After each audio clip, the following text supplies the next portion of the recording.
How many of you have ever had to worry about protecting your family's livestock from lions? Well, that is exactly what 13-year-old Richard Terrer had to contend with between the ages of 6 and 9 years old.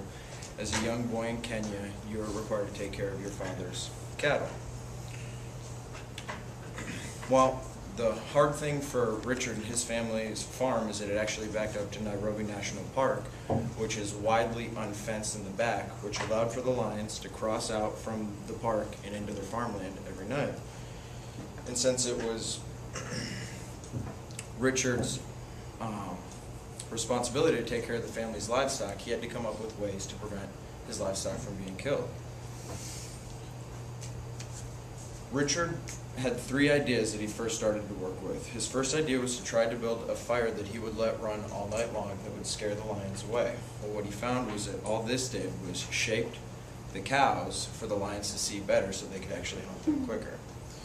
Not discouraged, Richard then attempted using a scarecrow. He actually said the scarecrow worked very well the first night, but that the lions got too smart, and by the second night, they'd figured him out, and they were back into the cowshed eating the cows.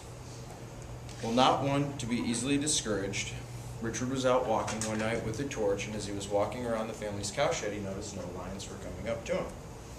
This gave him an idea.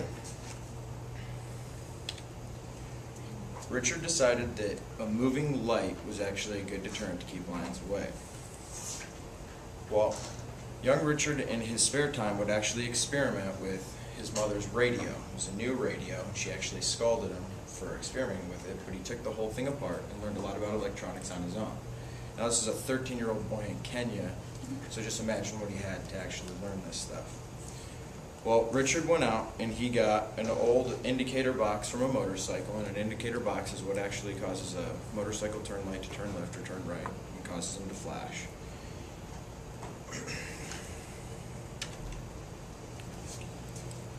Now what Richard did was he went out and he got a solar panel and he got a battery, and what he would do during the day, the solar panel would actually charge the battery, and at nighttime he affixed a switch to the transformer, which was actually the indicator box, and he put lights all over his fence, and when he'd flip the switch on at nighttime, it would cause the lights to flash. Well, these lights flashing would actually scare the lions away. The lions thought that people were actually they actually thought people were walking around the outside of the fence.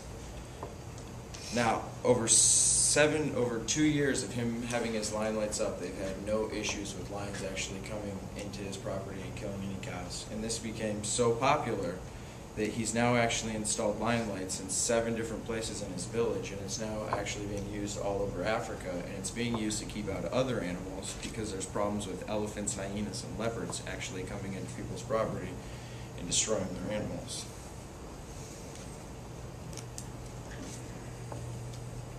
Now, through his invention at such a young age, Richard was actually able to receive a scholarship to go to the most prestigious school in all of Kenya, which is called the Brookhouse International School, which was a great honor, especially for a 13-year-old.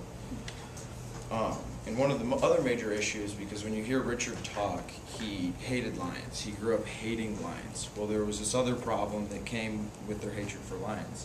They were destroying the lions over in Nairobi National Park.